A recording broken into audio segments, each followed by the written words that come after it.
This man sitting down right now put on a show tonight like I have never seen by such a young man at this stage in his career. And I gotta say something, this is a little bit extreme, but I was thinking about this during the fight. Like, I mean, I knew that the fight wasn't gonna go to distance, and I actually thought that maybe it was gonna have to be stopped by Chris's corner before he got hurt. And no one ever did that to Chris Algieri. Chris Algieri's a real fighter.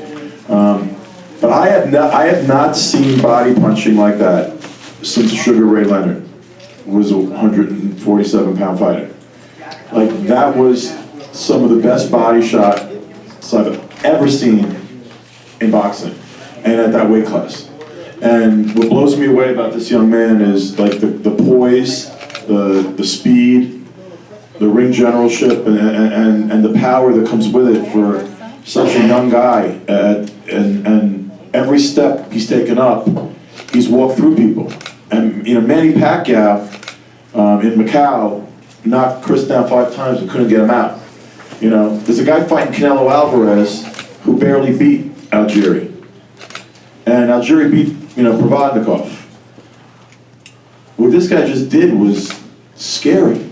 And the talent that he has, and I'm going to stop in a minute and let him talk as he answers questions, but I said this to him, and I'm going to say it to you because I really believe this. Like, this guy's ceiling is higher than anyone I've seen in a long, long, long time. You don't feel it, then it must be too real to touch. You'll never in your life try to knock the truth. The illest shit ever. Get ready, 'cause this is about to get heavy. Prove I'm lying if I ain't correct. What up, Fight World? It's your boy Ego, and I'm back with some more boxing. Now, the benefit of new media is it's not fashionable to just say stuff. Now you got to back it up, and that's what I intend to do. And make sure you guys check out when you see new media videos, when I'm speaking on it, that's what it is. We got to restore the order in boxing, and I recommend all boxing fans start holding people accountable. If people say these ludicrous things that you never heard anywhere else, be like, show me the proof. Now, Errol Spence Jr., he had a dominant performance against Chris Algieri. I did a post-fight video. Check that out. I thought he looked really good, really sharp. And as you guys see in the title, I've noticed there's a growing hate. For Errol Spence Jr. and certain fighters. Like, you look at a guy like Gary Russell Jr. He fought someone in the top 15 on the low side, off of a layoff, off of an injury. Calls out a guy that beat him in Vasily Lomachenko. Also calls out champions Lee Selby, as well as Leo Santa Cruz, a guy he beat in the amateurs. And it's like almost as if people are mad that he called him out. Like, oh, he doesn't really want to fight those guys. He's calling them out. Isn't that commendable? You look at Terrence Crawford, moves up in weight, no real big fights, no big money fights at 35, moves up to 140, and he's destroying guys, even guys that haven't been stopped, like Thierry Jean. Lamont Peterson fought Thierry Jean, didn't stop him. Terrence Crawford, new to the 140-pound division at the time, he stopped him. He had 3 fights at 140, stopped everyone. And then that's when it seems like the hate grows for certain fighters. Enter Errol Spence Jr. Now, every fighter gets hate, you know what I mean? There's always going to have that. But my definition of hate is probably different than some people. Having a critique with an educated, reasonable argument, to me, that's not hate. If you're honestly saying stuff, but when you're calling people a bum bitch and this fighter sucks and he's getting destroyed by this guy and it's just unwarranted, reckless talk with no support, non-new media type of stuff, that's different. And when it comes to Errol Spence Jr., I'm reading a lot of politics, people talking about his ratings, and that's what I want to talk about, the growing hate for Errol Spence Jr. And it came quick. It came real quick. So the talk of the town, some people are talking about the ratings. And just so you guys know, the average for the PBC event is 1.482 million cable viewings on PBC on NBC. Now, that number's solid. It's nothing like remarkable, but what's happening is, and I'm going to show you guys with visible proof what I'm talking about. You got a lot of media writers who are basically pro a certain fighter or a certain group of fighters and not really pro a certain like other group, like let's say PBC fighters, right? And what they do is they find little subtle ways to tell the truth, but also it's almost manipulative the way they present the information. And that's what new media is for. For example, the Errol Spence Jr. fight, 1.482 million was the average on the last hour of that. So it means people were tuning in for the main event, right? That's not what it peaked at. Just to give you guys a rundown, just like a mountain has a peak, that means the top. And what a lot of writers will do is they will tell the viewers for fighters they like. Let's say I love Gennady Golovkin, right? So Gennady Golovkin versus Wade, you'll put the peak as the headliner. Like Gennady Golovkin Wade peaks at 1.8 million views, cable views, the viewership, right? And then let's say a fight that you don't really fancy PBC, then you're going to put the average, which the average is always going to be lower than the peak. That's why it's called the peak. And this happens a lot. I'm going to tell you guys a quick analogy. I used to work at Best Buy. Don't leave no Geek Squad jokes and comments, but I used to work there. And it's very common in the electronics world for the similar tactic. What they will do, and here's an example of it. Let's say you're going to buy a car speaker, right? What they will do is it'll be a speaker and they'll advertise the speaker. Oh, this pair of black speakers, $69.99. They'll advertise the peak. So meaning the highest the speakers will go. But if you know anything about electronics, that is not a continual wattage. Like the speakers aren't just going to crank out 4,000 watts per channel ongoing, continuous, right? That's the peak at its highest point, and it'll probably blow your speakers anyway, but that's what they're going to advertise, and they're going to put that number. The reason being is a lot of people are visual. That's why I'm showing you what I'm talking about. A lot of people are visual, so they see that on the box. Like here's some kickers, right? Some woofer cones. Handles up to, see, look at the clever wording. Handles up to 300 watts peak power, right? So if I'm buying speakers, that's going to sound good. Like, oh, up to 300 watts. That's the first thing they put because that's what you're going to pay attention to. 300 watts peak power, that's the peak, but it's not running at 300 watts. Look at the very next 100 watts RMS, right? So that's pretty much the true wattage of the speakers on a continual average or whatever. And the peak is the max. At its best, it's going to be 300. Now you look at boxing, the same concept. If it's a fight or fighter or fight card that they really want to make sound good, then they're going to use all these fancy wordings like Gennady Golovkin versus Wade electrifies with over 1 million point something, and then they're going to tell you the peak. But let's say you're not big on Errol Spence Jr. or PBC, then you're not going to say the peak, right? That's one thing. So just a little subtle, clever media tactic to use certain big words like Klitschko versus Fury draws strong audience or whatever the situation is. But then when there's another fight that does about that, like let's say Ward versus Barrera, you're not going to use that same big wording. You're just going to say Ward Barrera averages this or whatever the situation is. Very, very subtle tricks that you guys need to pay attention to. So there's a difference between the peak. So when you guys are reading articles, look at what is the average and what is the peak. The peak is the highest. And the best way to talk about it for cable viewership is the average is pretty much ongoing. How many people stayed on that channel? And for the most part, we're watching it over a certain threshold of time. I don't know exactly how they calculate it, but basically how many people are just watching that telecast. The peak could be some people flipping through the channels and they stop there, but how many people were all tuned in at that one given time. So the peak is always going to be higher than the average. Now, aside from that, when it comes to these two, Errol Spence Jr. and Chris Algieri, neither guy is, their boxing fans will know them, but one's a prospect and then one's a guy who was formerly undefeated but has taken some recent losses. Knocked down 6 times versus Pacquiao, also lost to Amir Khan. He had a tough fight with Ruslan. So it was a good fight that people wanted to see in the boxing world, but did anyone really expect these two to draw like massive 3 million views? You know what I'm saying? We're talking about a prospect who had to step up with Chris Algieri. It was a good fight on paper, and it was lopsided in person when we actually watched it, but the names aren't ringing bells. Look at the whole card. You know what I mean? Glavowski. It was a good fight with Steve Cunningham. People were looking forward to it if you're a boxing fan, but it's not an Adrian Broner on there or even a Danny Garcia, a guy with a little bit more fame to this point that's been exposed, more exposure and stuff. Yes, Chris Algieri's been on a Pacquiao card, but what happened? He got knocked down 6 times and he lost, right? And that card didn't do the best. You know what I mean? It wasn't Pacquiao's best selling card on pay-per-view, right? So there's a chance that if there's casual fans, they probably have never even seen either two. Another thing is this: I cover boxing, so it's my duty to tell you guys about the viewership. I try to tell you guys purses and stuff like that, but as a boxing fan, I could care less about that. What I do care about is what I've seen, and I've seen a prospect rise to the occasion and beat a guy in a fashion just like you seen on that clip at the beginning where he steamrolled him, a guy who's never been steamrolled and has been there with Pacquiao, with Ruslan, and Amir Khan. So that excites me because it shapes up the division.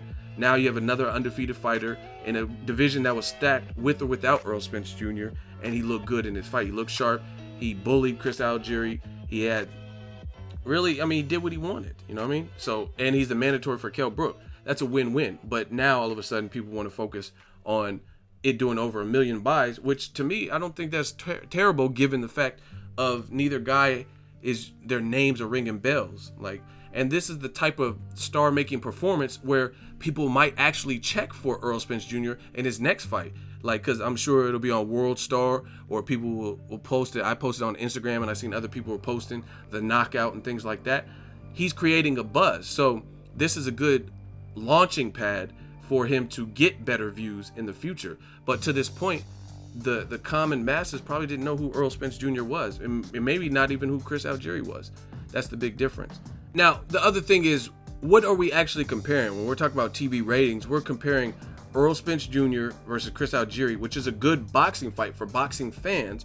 But again, nobody's name on that card is just a bona fide star. What I mean is like a Canelo Alvarez, a Floyd Mayweather, a Manny Pacquiao, even a Gennady Golovkin. None of those guys to this point have proven to be A-sides and, you know what I mean, well-known commodities in the sport of boxing. All good fights, but none of them had that. So what are we actually comparing it to? You're going to see a lot of people who are talking about things like, oh, they're trending down with PBC because Robert Guerrero versus Danny Garcia was over 2 million. I would expect a guy who has fought on Floyd Mayweather's undercard, Danny Garcia, he fought on the one, which happens to be top 3 of the highest grossing cards in boxing, or in history, in pay-per-view history. The Canelo Mayweather one, go look it up, you guys could do the research, was one of the highest grossing cards ever, right? And Danny Garcia had a slot in a desired fight versus Lucas Matisse, who had knocked out Lamont Peterson and Humberto Soto and Jose, and people were looking forward to that fight. Some were looking forward to that more than the main event, which was Mayweather versus Canelo. So again, you're talking about a guy like Danny Garcia, who has been on a Mayweather undercard as the co-main event. Like, it's not like he was at the first fight before anyone shows up. He was the co-main event. He's been on PBC multiple times, ESPN versus Paulie Malignaggi. He also fought Lamont Peterson, and then he fought Guerrero. You know what I mean? So given his level of exposure in the game, he's had HBO fights, PBC fights, Showtime fights. He has an Instagram presence and stuff. I would expect it to do better than Spence Algieri. So again, what are people comparing it to? You're comparing it to apples and oranges. Of course, Robert Guerrero, another person, he fought Floyd Mayweather on pay-per-view. So there's a chance he is a little bit more known than a Chris Algieri or Errol Spence Jr. Robert Guerrero has been in the game for a while. Robert Guerrero, aside from fighting the biggest earner and the cash cow, the A side, the creme de la creme, which was Floyd Mayweather, he's also had a lot of recent exposure. Aaron Martinez was on PBC. He opened up the high, I guess the highest PBC, I think the highest to this date, highest card was the very first one, which is Keith Thurman versus Robert Guerrero, and that was the main event. So again, of course the numbers with Guerrero and Garcia, why wouldn't they be greater than Chris Algieri versus Errol Spence, which was a good step up and a good fight for boxing. But did anyone expect it to trend higher than a fight like Garcia Guerrero with 2 more established stars? Doesn't make sense. And some people are, oh, this is premium TV. But you got to look at it like this. Victor Postal fought Lucas Matisse for a vacant, after Danny Garcia moved up, there was a vacant WBC title. And that was on HBO Boxing After Dark as the main event. Look at the viewership. Matisse versus Postal averaged 642,000 views with a peak of 814,000.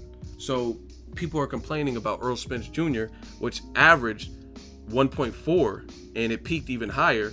And you look at another good fight, which is pretty equivalent. What I mean by equivalent, I'm not using Canelo versus Cotto with 2 established stars. I'm using Matisse and Postal. And you can argue they're about the same stratosphere, the same tax bracket as a guy like Chris Algieri in Errol Spence Jr. And I'm not talking about styles or anything like that. I'm just saying in terms of popularity. There are known guys who are typically perceived as a cut above in terms of popularity. Adrian Broner, Floyd Mayweather, Canelo's a rock star, Gennady Golovkin, Manny Pacquiao, Miguel Cotto. Those guys are all probably some of the highest earners in the sport, right? So they're going to typically do their numbers. But I don't understand what people were expecting with Errol Spence Jr. and Chris Algieri. Not to mention it was competing with the UFC card with, again, an established UFC card. Rashad Evans is established, and that was a competing card that was happening simultaneously. And then they had a Showtime card after that, and Face Off, the HBO Face Off. There's just a lot going on at one day. Felix Verdejo fought, and that's another thing. You look at that, and I'm not being facetious at all. I literally did not know Felix Verdejo was fighting at all. Like, I seriously didn't know he was fighting on that date. And I seen on my Twitter, someone's like, oh, this Felix Verdejo fight, da-da-da-da. And I was like, oh, wow, he's fighting today? So what does that tell you, right? Felix Verdejo fought on the same night, and I didn't even know he was fighting. And I talked to Dante's Boxing Nation. Shout out to him. Same thing. He didn't know. I was like, hey, are you watching the Verdejo fight? He said, no, I didn't know he was fighting. And I'm sure there's other people that, because I think I posted that, and then they were responding to me on Twitter. So other people didn't know. And that's a top ranked fighter. And you look at it, Felix Verdejo is pretty much in the same boat as a Errol Spence Jr. One of the imprint's biggest, hottest prospects who is expected to do great things. They're saying this could be the next Felix Tito Trinidad, the next Puerto Rican superstar like Cotto, right? And they're on the same night, and I literally cover boxing, and it slipped my mind. I heard he had a fight coming up, but I didn't know it was yesterday, right? So what does that tell you? Meanwhile, you look at Twitter, what was trending for 3 hours, PBC on NBC. As you can tell, it was a picture of Errol Spence and Chris Algieri. So again, this is just part one. I'm going to do a follow-up part to talk about the growing hate for Errol Spence Jr. I understand some people don't like PBC, but it's just something you got to deal with. And what are you comparing it to? You're comparing it to, it's like I call it the Mayweather effect. They do the same thing with Mayweather. What they'll do is they'll take the weakest link, his worst selling fight, like let's say Mayweather Berto, and they'll use that as a catalyst. Like, oh, Floyd only sold 400,000, 500,000. But they're not going to mention that in the same year, he broke all records in all of pay-per-view history by fighting Manny Pacquiao. And then not too long before that, he fought Maidana, which did good numbers, almost 1 million, 800,000, whatever it was. And before that, he fought Canelo. So a lot of people are selective with what they report, and they're also selective with what they have to say.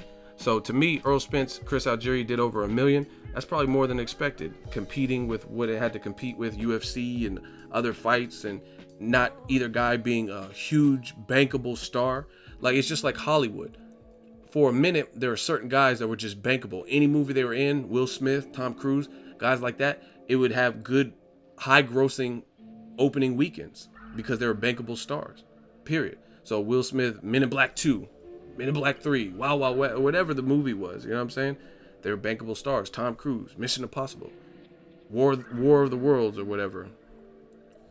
That's how it works. So again, I just don't understand taking the focus off of Spence's performance and how good he looked and what he did, stopping someone who's never been stopped in boxing and did get stopped by Pacquiao and Ruslan and Amir Khan and guys like that.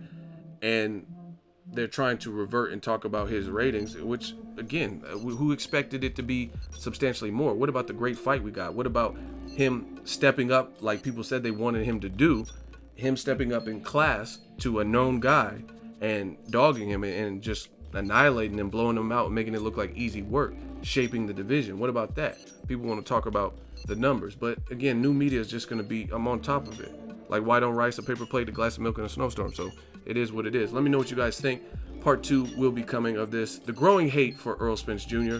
Let that man be the truth and let him keep paving his way. Make sure you share the video, like the video as always. Hate, comment, and subscribe. Till next video is Ego signing off. So if you enjoyed this video and want more content like this on the channel, you can show your appreciation by going to the PayPal donate button or the YouTube support button. And you can donate any amount that you feel is equivalent to the value of this video. Much more to come. Thank you guys for your support. Boxing Ego, the future of boxing.